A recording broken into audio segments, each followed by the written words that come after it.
ট্রাম্পের বিরোধিতায় Australia, Europe আমেরিকায় বিক্ষোভ, মহাকাশে স্যাটেলাইট পাঠালো পাকিস্তান, রাশিয়া ইউক্রেনের ভয়াবহ ড্রোন হামলা। সুপ্রিয় দর্শক, বিশ্ব সংযোগে আপনাদের স্বাগতম। আপনাদের সঙ্গে রয়েছে আমি কাজল হায়দার, আর আমার সঙ্গে আজকে স্টুডিওতে রয়েছেন সিনিয়র সাংবাদিক বিশ্বজিৎ দত্ত ভৌমিক। বিশ্বদা, বিশ্ব সংযোগে দর্শক, শ্রোতা এবং আমার তরফ থেকে আপনাকে প্রাণ ঢালা অভিনন্দন আসার জন্য।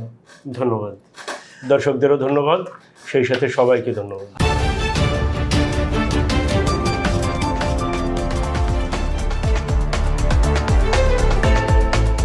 যেহেতু দর্শকদের কথা আবার বললেন, সেহেতু দর্শকদের কমেন্টগুলো পড়ে আমরা মূল অনুষ্ঠানে চলে যাই। এমডি কবুল নামে আমাদের এক দর্শক লিখছেন, ট্রাম্পের মধ্যস্থতায় ভারত যুদ্ধ থামায়নি।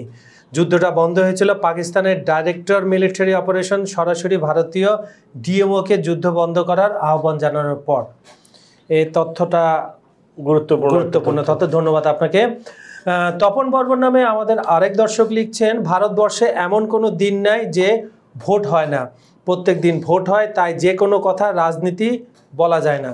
ধন্যবাদ আপনাকে। এমডি হজরত আলী লিখছেন, ভারতের খবর আছে এইবার। এটা আমরা গতকাল যেটা করেছিলাম তার আগে। আর জেবি মল্লিক লিখছেন, এখানেও পলিটিক্যাল চুলকানি আছে দেখছি, উনি পলিটিক্যাল ব্যাপারটা টেনে এনেছেন। ধন্যবাদ দর্শক আপনাদের কাছে। আমরা দিন দিন ঋণী হয়ে যাচ্ছেন। ঋণটা শোধ কি আপনি আইএমএফ থেকে নিয়ে দেবেন না বিশ্ব ব্যাংক থেকে নিয়ে দেবেন? দুইটার একটা দেওয়া যাবে না। আচ্ছা, আমরা অন্তর থেকে দিলাম আপনাদের, ধন্যবাদটা অন্তর থেকে জানালাম। এখন আমরা পয়েন্টে আসি। ট্রাম্পের বিরুদ্ধে অনেক কথা বলছে সাবেক অস্ট্রেলিয়ার প্রধানমন্ত্রী টনি অ্যাবট।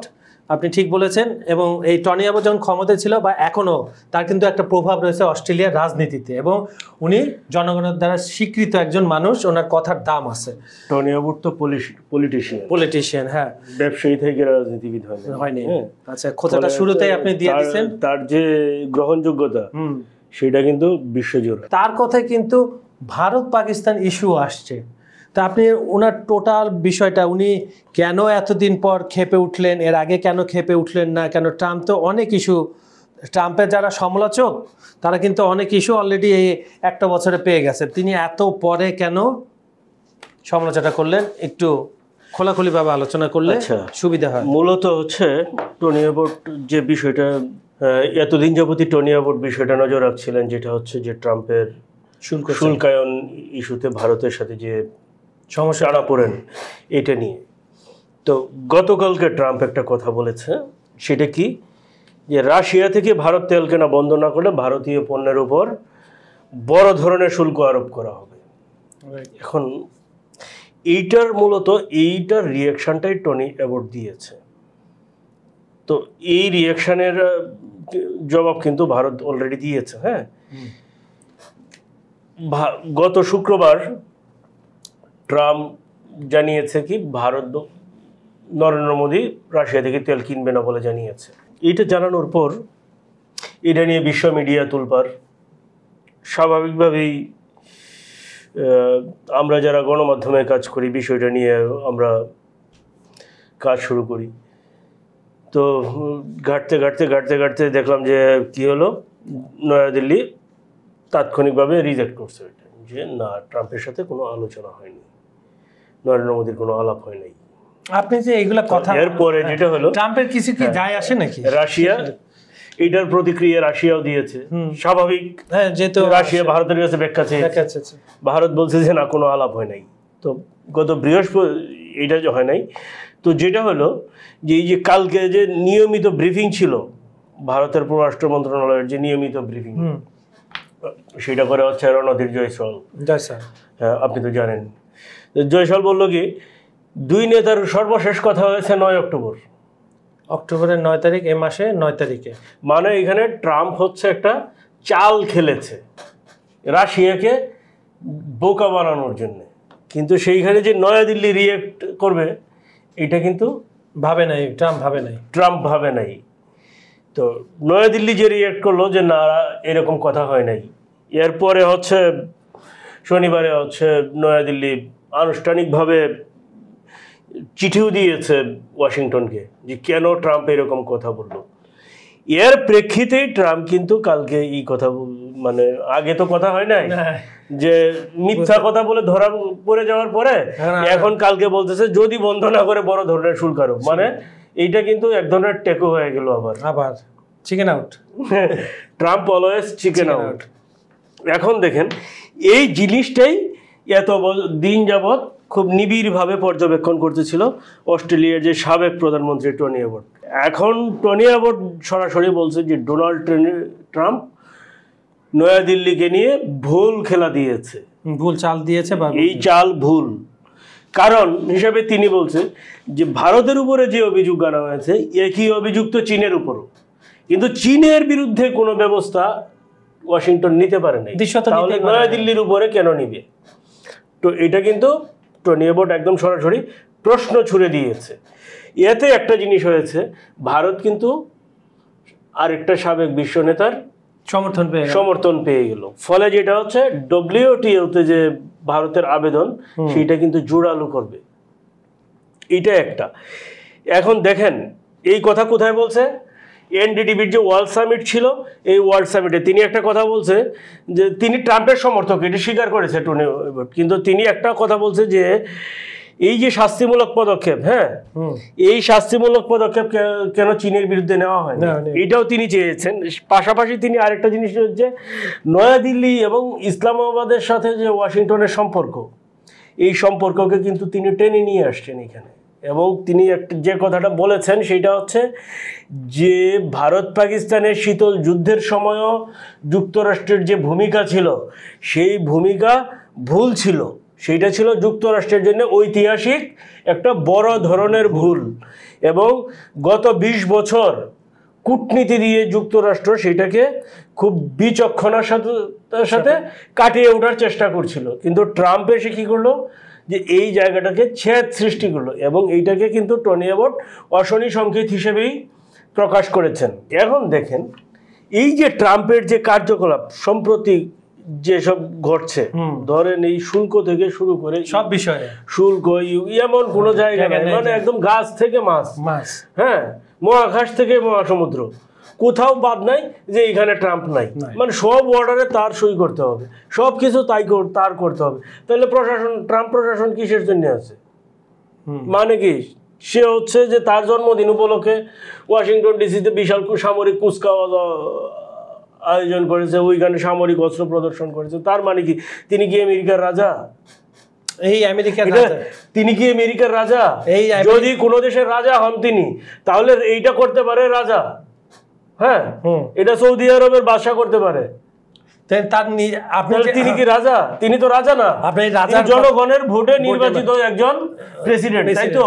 তিনি কি এই কাজটা করতে পারে কিনা এটাই তো এখন মার্কিন যুক্তরাষ্ট্রের জনগণ জানতে যাচ্ছে। অনেকদিন ধরে তার বিরুদ্ধে বিক্ষোভ হচ্ছে, এই বিক্ষোভটা গতকাল থেকে ফেটে পড়েছে। আপনি প্রায় এই বিক্ষোভ তো 2600 শহরে হয়েছে, একদম 500 সংগঠনের সাথে জড়িত, 50টা অঙ্গরাজ্য, খালি 50টা অঙ্গরাজ্য না, পুরো যুক্তরাষ্ট্র ছাড়া ইউরোপের, হ্যাঁ লন্ডন, তারপরে আমি বলছি লন্ডনে হয়েছে, ব্রাসেলসে হয়েছে, ফ্রান্সে হয়েছে, স্পেনের মাদ্রিদে হয়েছে, হ্যাঁ এইসব জায়গায়, জার্মানিতে হয়েছে, এইসব জায়গায় লাখ লাখ মানুষ হচ্ছে যুক্তরাষ্ট্রের যে দূতাবাসের সামনে বিক্ষোভ করে। স্লোগান কিন্তু কমন ছিল, স্লোগান কি? রাজা নয় গণতন্ত্র চাই। তার মানেটা কি? যুক্তরাষ্ট্রের মানুষ কিন্তু আবার জেগে উঠছে। এইটা কিন্তু ট্রাম্পের জন্য একটা মেসেজ। আচ্ছা ঠিক আছে, এখন ট্রাম্পকে আপনি একটু ছেড়ে দেন, ওকে একটু নিঃশ্বাস নিতে দেন, ওকে শুধরানোর সময় দেন। আমরা একটু এশিয়ায় চলে আসি পাকিস্তানে। পাকিস্তান চীনের সহায়তায় হাইপার স্পেকট্রাল স্যাটেলাইট পাঠালো। এটাতে ভারতের কি প্রতিক্রিয়া? চীনের সাথে একটা সম্পর্ক আছে ভারতের, সরি পাকিস্তানের। ভারতের এখন নতুন করে বলি, ওই যে হাইপার স্পেকট্রাল স্যাটেলাইটের কথা বলছেন, এটা আসলে একটা অপটিক্যাল স্যাটেলাইট। আচ্ছা, এই স্যাটেলাইটটা পাকিস্তান পাঠাইছে কিসের জন্য? এইটা হচ্ছে বুঝা, হ্যাঁ এটা বলেন। মূলত হচ্ছে সেনাবাহিনীর গোয়েন্দাগিরি, ঠিক আছে, ঠিক আছে। কিন্তু পাকিস্তান বলছে কৃষি উৎপাদনশীলতা বাড়াতে, জলবায়ু পরিবর্তনের প্রভাব মোকাবেলা, গবেষণা এবং শহর পরিকল্পনা। এই কথা তো চীনও তার সম্প্রতি যে স্যাটেলাইট নিয়ে এত আলোচনা তখন বলছিল, কিন্তু এরপরে দেখা গেছে কি 2018 সন থেকে 2025 সন, মানে জাস্ট এই যে চীন থেকে, হ্যাঁ চীন থেকে স্যাটেলাইট ততদিনে পাকিস্তান স্যাটেলাইট উৎক্ষেপণ করছে 3টা। কি একটা হচ্ছে PRSS-1, আরেকটা হচ্ছে EO-1 ও KS-1, হ্যাঁ আরেকটা হচ্ছে এই যে সম্প্রতি যেটা করলো, ঠিক আছে, এই সব কিছুর কারণ তো একটাই, সব কিছুর কারণ খালি ওই যে জলবায়ু আর কৃষি উৎপাদনশীলতার নগর পরিকল্পনার উপরে তুলবেন না। এইগুলা সবকিছু হচ্ছে সামরিক কৌশলগত দিক। স্যাটেলাইট যেমন ধরেন যে জিও স্টেশনারি স্যাটেলাইট, যেটা জিও স্টেশনারি স্যাটেলাইট কি সামরিক কর্মকার্য চলে না? চলে। এখন যেটা হচ্ছে কি এই যে স্যাটেলাইট পাকিস্তান উৎক্ষেপণ করা, এইটা কিন্তু পাকিস্তান এবং চীন দুই দেশই জানান দিল তাদের যে অবস্থান, দৃঢ় অবস্থান দুই দেশের। আমি চীনকে নিয়ে সারপ্রাইজ হই না দাদা, আমার যে সারপ্রাইজ হচ্ছে পাকিস্তানকে নিয়ে। পাকিস্তানের এই ভঙ্গুর অর্থনীতিতে, যেখানে তাদের লোন করে করে দেশটা চালাতে আসতেছে, পাকিস্তান ভঙ্গুর অর্থনীতিতে 3টা স্যাটেলাইট পাঠিয়ে দিয়েছে, তাই তো? আর বাংলাদেশে এক স্যাটেলাইট পাঠানোর পরে বলছে যে এটা দিয়ে কোনো কাজ হবে না। এটা বিগত সরকার আমলের একটাই। আমরা যেটা হচ্ছে, আমি আপনাকে বলি যে পাকিস্তানের মানুষ প্রয়োজনে একদিন না খেয়ে থাকবে, কিন্তু পাকিস্তানও এই জিনিস বানায় ছাড়বে, এবং পাকিস্তান কিন্তু বানাইছে, দেরি হলেও বানাইছে। আপনার শুনেন, প্রযুক্তিকে আপনি কিভাবে ব্যবহার করবেন সেটা হচ্ছে বড় কথা। এখন চীনের সাথে যে কৌশলগত সম্পর্ক, এইটা কিন্তু পাকিস্তান বুঝিয়ে দিয়েছে যে অনেকটা দৃঢ়। হ্যাঁ, এবং দক্ষিণ এশিয়ায় যে চীন প্রভাবের জন্য পাকিস্তানকে ব্যবহার করবে, এটাও চীন কিন্তু কৌশলগতভাবে বুঝিয়ে দিয়েছে। সেটা ভারতকেই বলেন আর যুক্তরাষ্ট্রকেই বলেন, যাকেই বলেন, বুঝিয়ে দিয়েছে। হ্যাঁ, ফলে যেটা হচ্ছে, এইখানে তো চিন্তা করে লাভ নাই। এখন যেটা হচ্ছে কি, এটা হচ্ছে যে আঞ্চলিক ভারসাম্যে একটা প্রভাব, সেটা আমি কোশ্চেন করেছিলাম আপনাকে। আমি আঞ্চলিক ভারসাম্যে একটা প্রভাব সৃষ্টি করবে। কেন সৃষ্টি করবে? মহাকাশ গবেষণাকে আমরা সবসময় স্বাগত জানি, সেটা ভারতই করুক পাকিস্তানি করুক, কিন্তু আমরা চাই যে সেটা যেন সঠিক কল্যাণের পথে হয়, মানব কল্যাণ, সেটা যেন মানুষের বুকে গিয়ে না লাগে। হ্যাঁ, সেটা যেন মহাকাশ গবেষণাটা যেন মানুষের কল্যাণের পক্ষে হয়, এটাই হচ্ছে আমাদের চাওয়া। আচ্ছা, আপনার আজকের সেগমেন্টের সর্বশেষ যেটা রয়েছে এবং আপনার ফেভারিট, সেটা হচ্ছে রাশিয়া ইউক্রেন যুদ্ধ। গণমাধ্যম কর্মী হিসাবে ফেভারিট আমি এই কথা বলছি। সেখানে এখন উল্টা রাশিয়ার ওয়েনবর্গ গ্যাস প্লান্টে ইউক্রেনের ড্রোন হামলা প্রতি হামলাতে একটা যুদ্ধ হলেই হবে কম বেশি। এবং কাজাক গ্যাস সরবরাহ স্থগিত, জ্বালানি অবকাঠামোর নতুন ধাক্কা। এই কথাটা কতটুকু সত্যি? কারণ যুদ্ধের যে নিউজগুলো আসে থার্ড পার্টি দিয়ে, আসলে এটা তো আমি কালকে থেকে একটা জিনিস সার্চ করতেছিলাম, মিডিয়া তো নিয়ন্ত্রণ করে পশ্চিমারা, ফলে আমরা অনেক কিছু পাই, অনেক কিছু পাই না। আবার রাশিয়ার মিডিয়া তো তার মতো করে প্রচার করতেছে, কাউন্টার না, রাশিয়ার মিডিয়া তার মতো প্রচার করছে, ইভেন তার ভাষায়।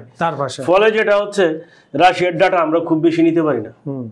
যে কালকে নিশ্চয়ই আপনি একটা ইয়েতে আমরা দেখতেছিলাম এর আগে, যে 30 লাখ রুশ নাগরিক দৈনিক 24 ঘন্টা রাশিয়ায় অস্ত্র তৈরি করে যাচ্ছে সামরিক কারখানাগুলোতে। তো রাশিয়াও তো ইউক্রেনে হামলা চালাচ্ছে। এখন কিছু তথ্য আমরা পেয়েছি যে ইউক্রেনের যে থার্মাল পাওয়ার প্ল্যান্ট, এর 72% রাশিয়া ধ্বংস কিংবা দখলে নিয়েছে। ঠিক আছে, থার্মাল, এর মধ্যে এই যে দখলকৃত যে 4 অঙ্গরাজ্য, খেরসন, জাবরজিয়া অঞ্চল, এই 4টা অঞ্চলেই বেশি।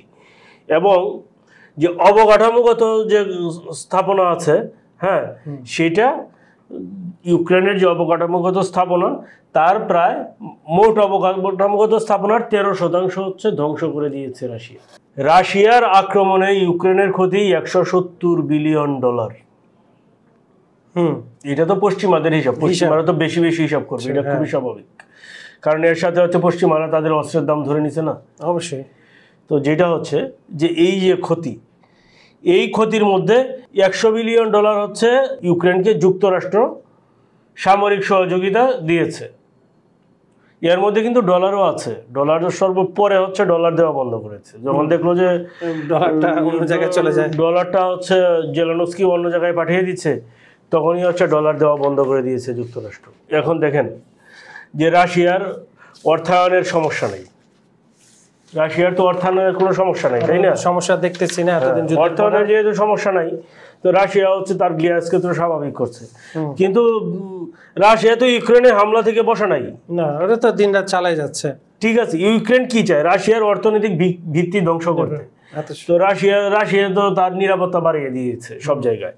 এখন যেটা হচ্ছে, হ্যাঁ, ইউক্রেনে তো হামলার পর হামলা চলছে, এই শীতে ইউক্রেনবাসীর যে ভোগান্তি হবে সেটা হচ্ছে কল্পনাতীত হবে, এটা কল্পনাতীত। মানে আগেই কিন্তু আপনাকে বলেছে যে 72% থার্মাল পাওয়ার প্ল্যান্ট কিন্তু রাশিয়া ধ্বংস অথবা নিজেদের দখলে। আর ওখানকার শীত তো আমাদের মতো না যে আসে যায়। আর যেটা হচ্ছে, আর যেগুলো হচ্ছে গ্যাস বা রিফাইনারি, এইগুলোতে তো হামলা চালিয়েছে। সেটাই। তো সুপ্রিয় দর্শক, বিশ্ব সংযোগের আজকের এই পর্বটা আপনাদের কেমন লেগেছে আমাদের কমেন্টে জানাবেন। আমাদের ভিডিওগুলো লাইক, কমেন্ট ও শেয়ার করবেন। আমাদের চ্যানেলটি সাবস্ক্রাইব করে রাখুন। আমাদের এখানে আপনারা যদি কিছু জানতে চান, আপনারা জানতে চাচ্ছেন, এই জন্য আমরা ধন্যবাদ। আরও যদি কিছু জানতে চান আমাদেরকে কমেন্টে লিখুন, আমরা চেষ্টা করব সেই বিষয়ে বিশ্লেষণমূলক আলাপ আলোচনা করার জন্য। আজ এখানেই শেষ করছি, বিদায় নিচ্ছি। আগামীকাল আবার দেখা হবে নতুন কোনো অতিথির সাথে। ভালো থাকবেন, সুস্থ থাকবেন। ধন্যবাদ সবাইকে। ধন্যবাদ।